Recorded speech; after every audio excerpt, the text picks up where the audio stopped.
Screen आ रहा होगा मेरा, आई थिंक सभी बच्चों के पास में स्क्रीन दिख रहा है ना सभी को? Yes sir. Okay.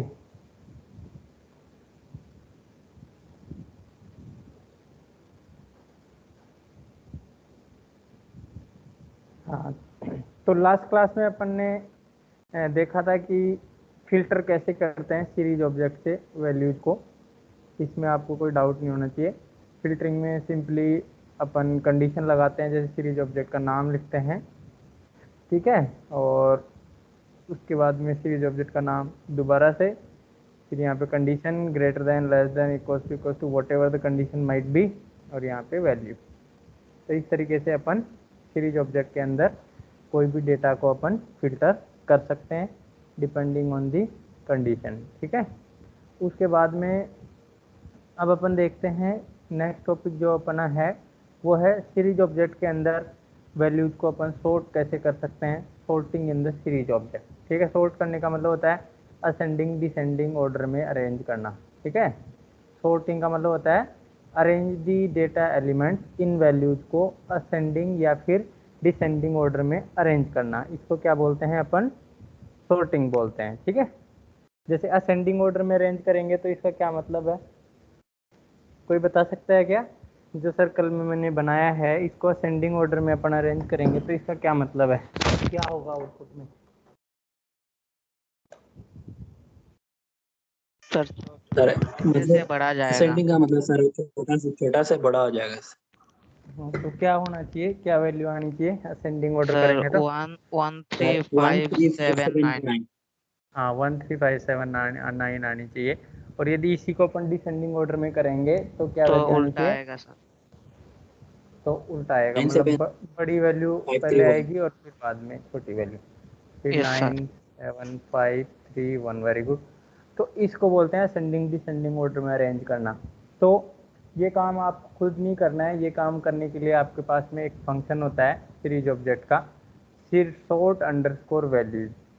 Sort underscore values function यदि आप किसी सीरीज ऑब्जेक्ट पे कॉल करते हो तो वो क्या करेगा, ऑटोमेटिकली आपके सीरीज ऑब्जेक्ट को वैल्यू से सॉर्ट कर देगा, ठीक है, असेंडिंग डिसेंडिंग ऑर्डर में, ठीक है। बाय डिफॉल्ट असेंडिंग में करेगा, यदि आपको डिसेंडिंग में चाहिए तो असेंडिंग इक्वल्स टू फॉल्स करना पड़ेगा, ठीक है। तो ये आपको ध्यान रखना है। तो इसको मैं आपको करके दिखाता हूँ, देखिए आईडी। सर हाँ बोलो। प्रियांशु लॉबी में है सर। हाँ, प्रियांशु लॉबी में वेट कर रहा है सर। कौन वेट कर रहा है? प्रियांशु सर। नहीं, प्रियांशु नहीं है लॉबी में, आलमगीर और रसिया सिंह है ओनली।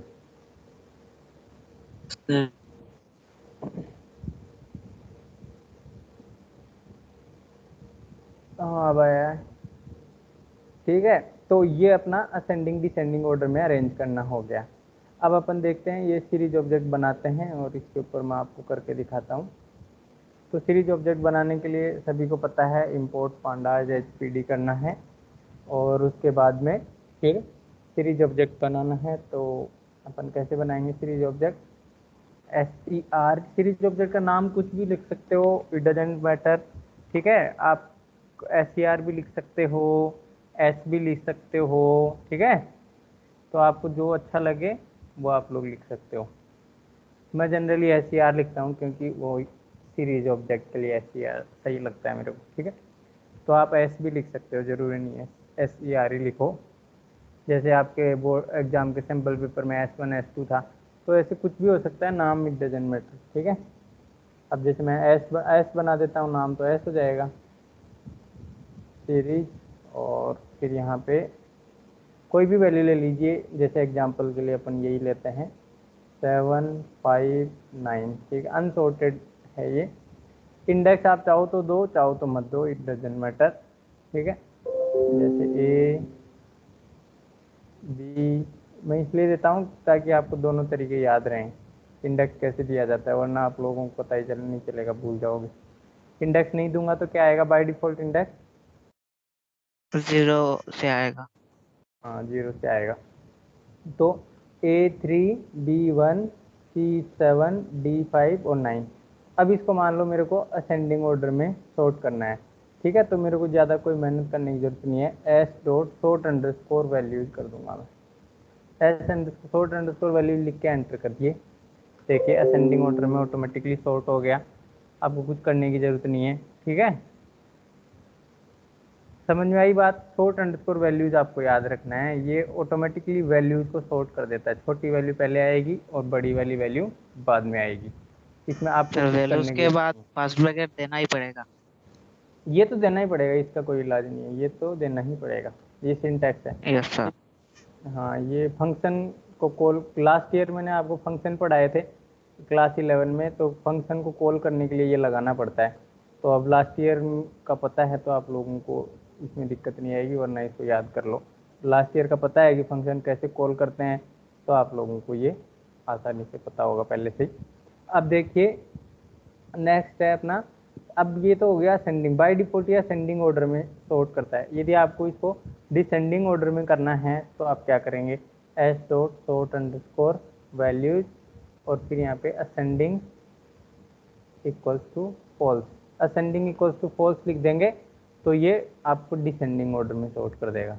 अभी देख, तो देखिए यहाँ पे डिसेंडिंग ऑर्डर में आ रहा है 9 7 5 3 1, तो इसमें आपको कोई ज़्यादा दिमाग लगाने की जरूरत नहीं है, ये ऑटोमेटिकली अंडरस्टूड है। अब देखिए असेंडिंग इक्वल टू फॉल्स में sir descending equal to true देने से डिसेंडिंग ट्रू नहीं होगा, सेम सेम आएगा क्या? नहीं होगा ही नहीं, वो चलता ही नहीं है, डिसेंडिंग करके कुछ नहीं होता है, ठीक है। असेंडिंग इक्वल्स टू फॉल्स ही देना पड़ेगा डिसेंडिंग ऑर्डर में चाहिए तो, ठीक है। माई यस एसक्यूएल सर। की तरह इसमें डी डिसेंडिंग ऐसे नहीं है, इसमें असेंडिंग को ही ट्रू फॉल्स करने से, ट्रू तो बाय डिफॉल्ट होता ही है और फॉल्स कर दोगे तो डिसेंडिंग में आ जाएगा, मतलब असेंडिंग में नहीं तो डिसेंडिंग में, तो इसका मतलब ये डिसेंडिंग करके कोई आर्गुमेंट नहीं होता, ठीक है। तो ये ध्यान रखना आप लोग। तो असेंडिंग फॉल्स करने से डिसेंडिंग आएगा, और असेंडिंग ट्रू तो बाय डिफॉल्ट होता ही है, आप असेंडिंग ट्रू पास करो चाहे मत पास करो एक ही बात है। अब यहाँ पे असेंडिंग ट्रू पास करोगे तो भी वही आउटपुट आएगा जो बिना असेंडिंग ट्रू पास किया आ रहा था 13579। तो इसलिए ये बाय डिफॉल्ट होता है, इसको पास करने की जरूरत नहीं होती है। यदि डिसेंडिंग ऑर्डर में चाहिए तो यहाँ फॉल्स पास करना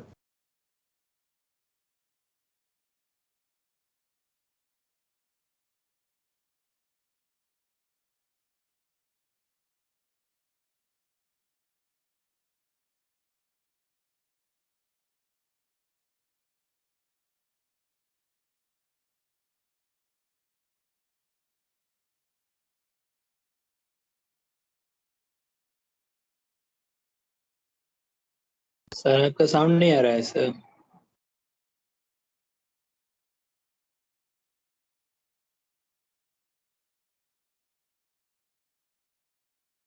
सूरज साउंड आ नहीं रे ना रे। अरे इंटरनेट कैसे की बकायद गच्चे उड़े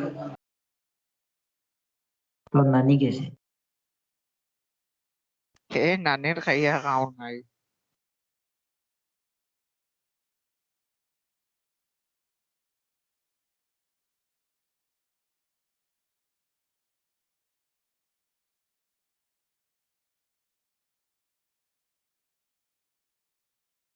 सूरज हमारा आईपी सिखासना के नहीं देता है।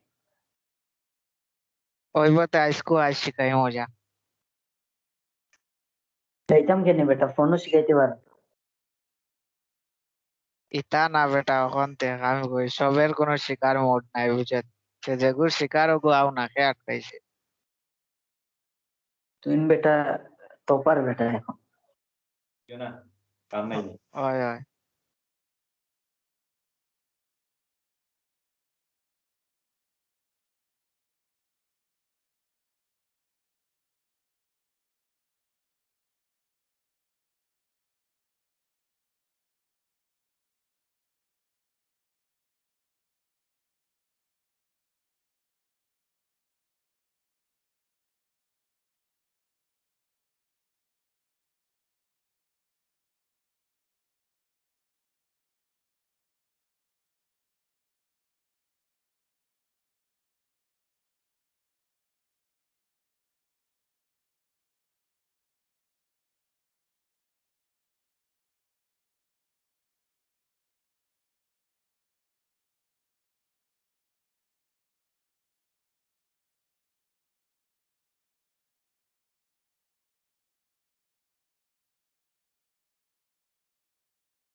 और शुरू सार हो जाए ইয়ারে সারন কারেন্ট গেছে কি লগে নেটওয়ার্কও গেছে কি সব গেছে কি और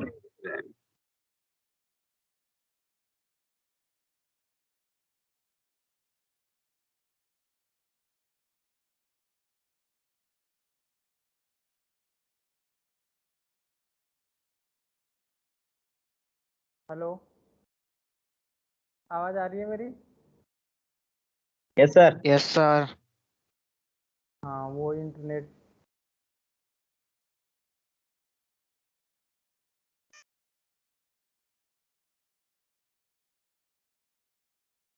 सर अब नहीं आ रहा है सर।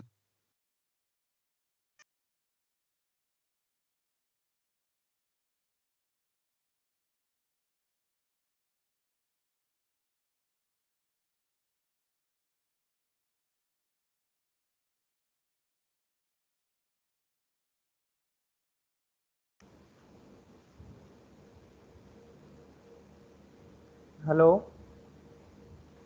Yes sir. आवाज आ रहा है क्या? रिकॉर्डिंग ऑन है क्या? यस सर रिकॉर्डिंग ऑन है। ठीक है।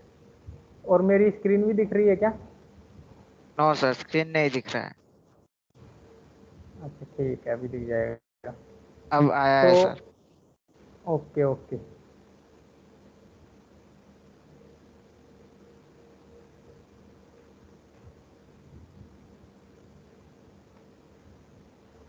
ठीक है। अब आगे बढ़ते हैं। ये तो अपन ने देखा था कि सीरीज ऑब्जेक्ट के अंदर वैल्यू से कैसे सॉर्ट करें, और अब आप लोगों के दिमाग में ये भी क्वेश्चन आ रहा होगा कि सीरीज ऑब्जेक्ट के ऊपर इंडेक्स से कैसे सॉर्ट करें। इंडेक्स से सॉर्ट करने का मतलब होता है कि जिसका छोटा इंडेक्स हो वो पहले आए और जिसका बड़ा इंडेक्स हो वो बाद में आए। तो ए बी सी डी में छोटा कौन होता है? ए, फिर बी, फिर सी, फिर डी, फिर ई। तो ये इसको बोलेंगे असेंडिंग ऑर्डर, ठीक है। और इसका डिसेंडिंग ऑर्डर क्या है? इंडेक्स से सॉर्ट करेंगे तो डी, सॉरी, ई, डी, सी, बी, ए। तो एक तो हो गया सॉर्ट अंडरस्कोर वैल्यू, वैल्यू के हिसाब से असेंडिंग असेंडिंग डिसेंडिंग ऑर्डर। दूसरा हो गया इंडेक्स के हिसाब से असेंडिंग डिसेंडिंग ऑर्डर चाहिए आपको, तो इंडेक्स के हिसाब से भी आप लोग कर सकते हो। तो इंडेक्स के हिसाब से करने के लिए जो फंक्शन होता है, ये बात समझ में आई क्या? सॉर्ट अंडरस्कोर इंडेक्स सॉर्टिंग का क्या मतलब होता है? एक तो वैल्यू से सॉर्ट करना, भाई वैल्यू देख के आपको कौन सी सबसे बड़ी वैल्यू है वो पहले आएगी, सबसे छोटी वैल्यू है वो नीचे आएगी असेंडिंग में और डिसेंडिंग में। और असेंडिंग में वैल्यू के हिसाब से देखेंगे, और इंडेक्स वाली में सॉर्ट करेंगे तो इंडेक्स के हिसाब से देखेंगे। ये समझ में आएगा इंडेक्स से और वैल्यू से, दोनों से? सर अगर वैल्यू से करेंगे तो इंडेक्स भी चेंज हो जाएगा ना? इंडेक्स तो चेंज होता ही है ना। इंडेक्स जैसे 1 का इंडेक्स के यस ऊपर सर। चला जाएगा, है ना। इंडेक्स तो साथ में जाता है, यस इंडेक्स तो सर। मतलब चिपका हुआ है। जैसे आप जाओ जहाँ जाओगे आपके साथ में आपका मतलब शूज, जो आपने जूते पहन रखे वो जाएगा ही, वैसे है ये, ठीक है। इस तरीके से मान ले। तो अब देखिए सॉर्ट अंडरस्कोर इंडेक्स लगाते हैं। तो देखो अपन ने सॉर्ट अंडरस्कोर वैल्यू किया, तो देखिए 1 के साथ में बी यहाँ आ गया, 1 के साथ में 3 यहाँ आ गया। अब आप चाहते हो कि ए इंडेक्स वाला पहले आए, फिर बी इंडेक्स वाला आए, फिर सी इंडेक्स वाला आए, फिर डी इंडेक्स वाला आए, फिर ई इंडेक्स वाला आए, ऐसे आए। तो उस केस में आपको क्या करना पड़ेगा? उस केस में आपको सॉर्ट अंडरस्कोर इंडेक्स करना पड़ेगा, क्योंकि अभी ये सीरीज ऑब्जेक्ट बाय डिफॉल्ट अपन ने सॉर्टेड ही बनाया था, A B C D E index देके। अभी आपको डिसेंडिंग ऑर्डर में करना है, लेट सपोज, ठीक है। असेंडिंग ऑर्डर में तो ये ऑलरेडी है, ई पहले आए, डी बाद में आए, सी उसके बाद में आए, फिर बी आए, फिर ए आए। तो इसके लिए आपको क्या करना पड़ेगा? S dot sort underscore index method होता है इसमें, इंडेक्स और फिर असेंडिंग इक्वल्स टू फॉल, तो डिसेंडिंग ऑर्डर में आ जाएगा। देख, ई वाला पहले आ गया, फिर डी वाला आ गया, फिर सी वाला आ गया, फिर बी वाला आ गया, फिर ए वाला आ गया। तो इस तरीके से आप सॉर्ट अंडरस्कोर इंडेक्स का भी यूज कर सकते हो और सॉर्ट अंडरस्कोर वैल्यूज का भी यूज कर सकते हो। वैल्यूज वाला वैल्यू से सॉर्ट करता है और इंडेक्स वाला इंडेक्स से सॉर्ट करता है। ये देख लीजिए यहाँ पे सिंटैक्स वगैरह दिया हुआ है। जैसे एक सीरीज ऑब्जेक्ट बनाया है इसने, अब देखो इस सीरीज ऑब्जेक्ट में इसने अनऑर्डर्ड इंडेक्स लिया है, ए सी बी ई डी, इस तरीके से लिया है, ठीक है। तो अपन भी इस तरीके से लेके आपको दिखा देता हूँ एक बार में। वैसे तो आप समझ गए होंगे मैं क्या कहना चाह रहा हूँ। S equals to C D dot series और 31759 3,1,9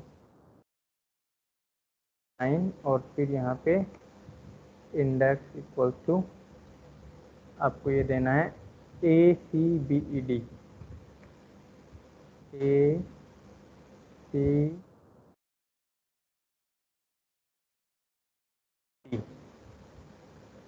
ठीक है। यहाँ पे देखिए अभी ये series object LS support ACBED index के साथ में, अब इसको इंडेक्स को अपने को असेंडिंग ऑर्डर में करना है, तो आप S dot sort underscore index लिखेंगे। तो देखिए ABCD फॉर्मेट में आ गया। अभी डिसेंडिंग ऑर्डर में चाहिए तो असेंडिंग फॉल्स करना पड़ेगा।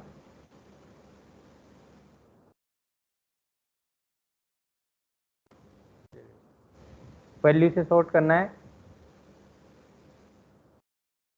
तो वैल्यू से हो जाएगा। अभी वैल्यू आएगी 13579, इंडेक्स इनके साथ में चेंज हो जाएगा। वैल्यू से डिसेंडिंग करना है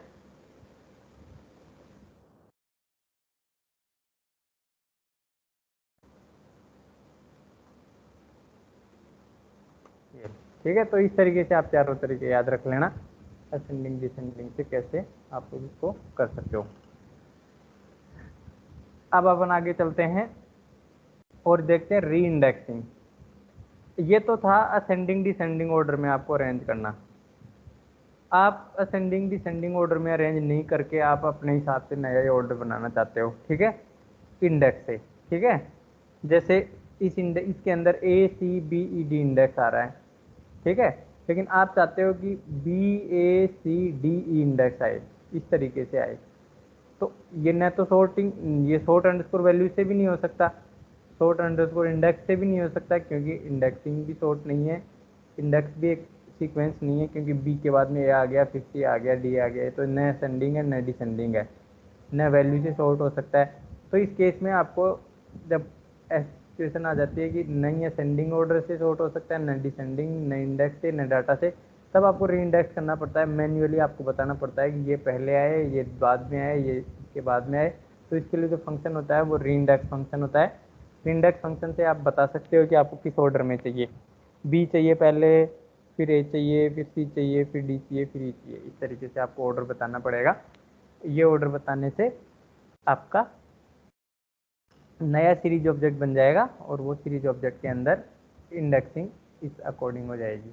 B वाला पहले आएगा, फिर A वाला, C वाला, D वाला, E वाला। तो इसको बोलते हैं री इंडेक्सिंग करना, ठीक है। तो इसको भी मैं चला के दिखा देता हूँ एक बार आइडियली में। देखिए देखिए सबसे पहले एक S सीरीज ऑब्जेक्ट है।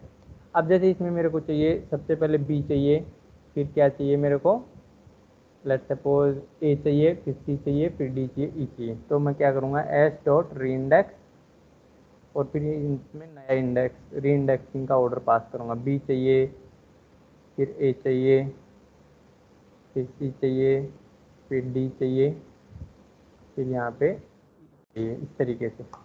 तो यहाँ पे देखिए अभी ये इस ऑर्डर में आ गया BACDE। तो आपको मैन्युअली कोई ऑर्डर करना है तो री इंडेक्स फंक्शन से आप लोग कर सकते हो, लेकिन ये इंडेक्स पे अप्लाई है, वैल्यू से ऐसा कुछ नहीं होता री वैल्यू करके, ठीक है, ये ध्यान रखना। ये क्लियर है, आगे बढ़ें। Yes sir. सर चलो ठीक है, बोलो। सर मान लो उनमें से सर सिर्फ 2 का वैल्यू चाहिए तो ये दो हो सकता है। दो का वैल्यू चाहिए, क्या क्या मतलब है, वो तो एक्सेसिंग करने से होगा ना। मतलब सर बी ए का ऐसे ही मतलब एग्जांपल का मत चाहिए वैल्यू। मतलब सर आपने ये अभी बोल रहा है सर मतलब कि कोई भी दो ये बदलना है। दो बदलना है तो पूरा पास करना पड़ेगा। दो को ऑर्डर चेंज कर दो, वो फिर पूरा पास करो, पूरा पास करना पड़ेगा, ऐसे नहीं दो का अलग से नहीं होगा। समझ रहे हो, जैसे अपन ने उसमें देखा था ना, एक जगह देखा था ना, कहाँ पे, हाँ, जैसे आपको ओनली बीच में कोई दो वैल्यू अपडेट करनी है, ठीक है, तो आपको लिस्ट पास करनी है तो सारे के सारे पास करने होते हैं वैल्यू, है ना। तो वही सेम कॉन्सेप्ट यहाँ पे है। री इंडेक्स करना है तो जैसे आपको बी और सी कोई करना है तो भी आपको ए बी सी ई डी इस तरीके से पास करना पड़ेगा, ठीक है।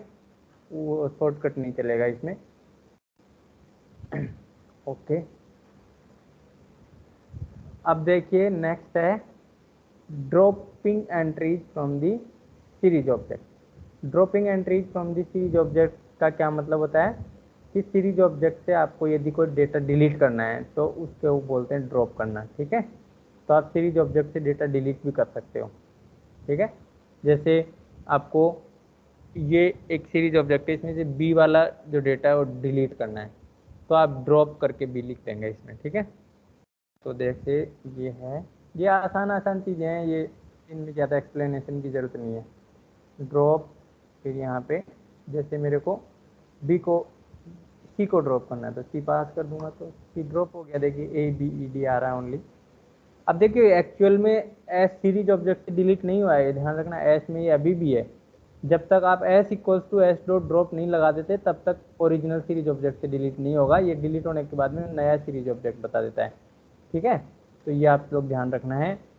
यदि आपको ओरिजिनल सीरीज ऑब्जेक्ट में डिलीट करना है तो S equals to S dot drop C लिखना पड़ेगा। अभी देखो ओरिजिनल सीरीज ऑब्जेक्ट में सी अभी भी है, ठीक है। लेकिन वैसे ये क्या करता है, सीरीज ऑब्जेक्ट से ड्रॉप करने के बाद में नया सीरीज ऑब्जेक्ट रिटर्न कर देता है। ये सब जगह लागू है, रीइंडेक्सिंग में, सॉर्ट अंडरस्कोर वैल्यूज में। यदि ओरिजिनल सीरीज ऑब्जेक्ट को चेंज करना है तो इस तरीके से लिखेंगे एस डॉट ड्रॉप सी। तो ये आपका ओरिजिनल सीरीज ऑब्जेक्ट से डिलीट हो जाएगा। अभी देखो अभी सी नाम से इंडेक्स गायब हो गया है। तो ये आपको थोड़ा सा ध्यान रखना पड़ेगा। ओरिजिनल सीरीज ऑब्जेक्ट से यदि आपको डिलीट करना है तो आपको S equals to S dot drop लगाना पड़ेगा। और यदि आप ओरिजिनल सीरीज ऑब्जेक्ट से नहीं डिलीट करना चाहते हो, बस डिलीट करके नया सीरीज ऑब्जेक्ट बनाना चाहते हो, तो डायरेक्टली एस डॉट ड्रॉप सी और यहाँ पे नए वेरिएबल का नाम दे सकते हो। तो इसके साथ ही आपका ये सीरीज ऑब्जेक्ट यहाँ पे ख़त्म हो गया। अब सीरीज ऑब्जेक्ट का काम यहीं ख़त्म हो गया है। ये कंपैरिजन मैंने आपको ऑलरेडी बता दिया था। नंपाई मल्टी डायमेंशनल होता है, ठीक है, और series object only one dimensional होता है, ये पहले ही बता दिया। इसमें इंडेक्स इंटीजर का होता है नंपाई अरे में, इसमें इंडेक्स किसी भी टाइप का हो सकता है, इंट, फ्लोट, स्ट्रिंग। ये vectorize operation possible only when two NumPy arrays having the same shape, ठीक है। और इसमें vectorize operation possible when two series objects are having different shape, ठीक है। मैंने NN का केस बताया था कि जब मैचिंग इंडेक्स होते हैं तब तो वैल्यू ऑपरेशन परफॉर्म हो जाता है, और नॉन मैचिंग होते हैं तो उस केस में आप लोगों के NaN वैल्यू आ जाती है, ठीक है। तो ये सीरीज और नंपाई अरे में डिफरेंस है, कुछ याद रख सकते हो। 2 या 3 डिफरेंस याद रखिए आप, ताकि आप लोगों को एग्जाम में 2 मार्क का क्वेश्चन आए तो 2 या 3 डिफरेंस आपको लिखने पड़ते हैं, ठीक है। तो इसके साथ ही अपना सीरीज ऑब्जेक्ट खत्म हो गया यहाँ पे। अब आप लोगों को क्या करना है, मंडे से अपन डेटा फ्रेम स्टार्ट करेंगे, ठीक है। आप लोग अपना इसका रिवाइज करिए और मैं आज शाम तक क्वेश्चन भेजूंगा उसके ऊपर, टीम्स के ऊपर असाइनमेंट के फॉर्मेट में, सीरीज ऑब्जेक्ट और पांडाज के इंट्रोडक्शन से। तो वो सभी बच्चों को अटेम्प्ट करना है और उसको सबमिट करना है, ठीक है। क्योंकि आप लोग यहाँ पे जो भी काम करेंगे वो ऑनलाइन क्लासेज में इवैल्यूएशन ऐसे ही होता है, कौन बच्चे को कितना समझ में आया नहीं आया। तो इसलिए आप लोग अपना तैयारी करके उसको आंसर लिख के मेरे को भेजें, उसके ऊपर टीम्स पे आपको भेजना है, ठीक है। तो सर आंसर कॉपी में लिखेंगे क्या? आंसर कॉपी में लिख के और फिर फोटो खींच के PDF बना के, फिर जैसे और सब्जेक्ट में कर रहे होगे आप लोग ऐसा, ठीक है, ऐसा ही कर रहे ठीक है होगे सर। मेरे हिसाब से। तो वो सेम ही यहाँ पे भी करना है, ताकि क्योंकि यहाँ पे ये सिस्टम ऐसा है कि इसमें रिकॉर्ड होता है किस बच्चे ने दिया किसने नहीं दिया, कभी भी निकाला जा सकता है उस रिकॉर्ड को। तो ये मान लो आपकी एग्जाम नहीं होंगी तो यही सब चीज़ों से आप लोगों के मार्क्स होते हैं फिर, ठीक है। तो इसलिए इनको आपको सबमिट करना है। यहाँ पे आपको असाइनमेंट देखने को मिलेगा, जनरल के अंदर शायद यहाँ पे मिलेगा आपको असाइनमेंट। तो आपको फिर मैं यहाँ असाइनमेंट टैब में जाके, ठीक है, मैं नया असाइनमेंट बनाऊँगा यहाँ पे असाइनमेंट आपको देखने को मिलेगा और उस असाइनमेंट को आपको सबमिट करना रहेगा, ठीक है। तो कौन से तारीख को देना है सर जमा? जमा आपको, अब संडे है आपके पास में, आराम से कर लेना संडे। ज़्यादा बड़ा असाइनमेंट नहीं है, 5-10 क्वेश्चन होंगे और एक ही पेज में आंसर आ जाएंगे सारे क्वेश्चन के। कोई ज़्यादा बड़ा असाइनमेंट नहीं है, छोटे छोटे क्वेश्चन होंगे, आपको बस उनको सोल्व करके एक पेपर पे और फिर अपलोड करना है। आप जितना जेन्युइनली और जितना खुद से करोगे उतना ही ज़्यादा बेनिफिट होगा। आप इधर उधर से कॉपी करके लिखोगे तो फिर आपके बेनिफिट नहीं होगा, वो नुकसान आपके होगा, ठीक है। तो इसलिए खुद से करिए, जितना आता है आंसर सभी के लिखिए, बुक में देख के लिखिए, बट किसी दूसरे के कॉपी में से मत लिखिए। उसमें करने से फिर पता नहीं चलेगा आपको आता है कि नहीं आता, फिर वही प्रॉब्लम, फिर वो बोर्ड एग्जाम में भी फिर आपको वही करना पड़ेगा, और वो नहीं होने से फिर गड़बड़ हो जाएगा तुम्हारे, ठीक है। तो इसलिए खुद से करिए, खुद से करोगे तो आपको पता चलेगा मेरे को कितना आता है, ठीक है। तो आपको बेनिफिट मिलेगा उस चीज़ का, अदरवाइज तो फिर आप लोग कोई कॉपी पेस्ट होने से कोई मतलब नहीं है। तो ये चीज़ आप ध्यान रखना।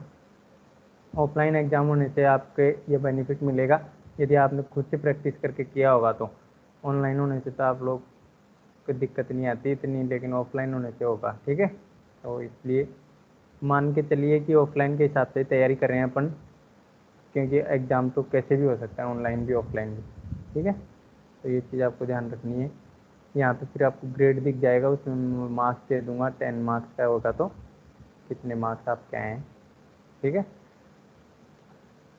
ओके, अब आज की क्लास तो यहीं क्लोज करेंगे। सीरीज ऑब्जेक्ट से रिलेटेड कोई भी डाउट हो तो कोई भी बच्चा पूछ सकता है। आज सीरीज ऑब्जेक्ट ख़त्म हो गया, मतलब यूनिट 1 25% ख़त्म हो गई है, यूनिट 1 25%। अब यूनिट 1 के अंदर 2 ही टॉपिक बच गए हैं, एक तो डेटा फ्रेम और एक पाइपलोड। डेटा फ्रेम पाइपलोड ख़त्म होने से यूनिट 1 ख़त्म हो जाएगा। और सबसे बड़ा यूनिट है, मैंने बताया था 30 मार्क्स का शायद इसका वेटेज है आपके, तो अच्छा खासा यूनिट है ये। तो आप लोगों को इसको तैयार करना है अच्छे से। कोई भी डाउट हो अब तक की क्लासेज का तो आप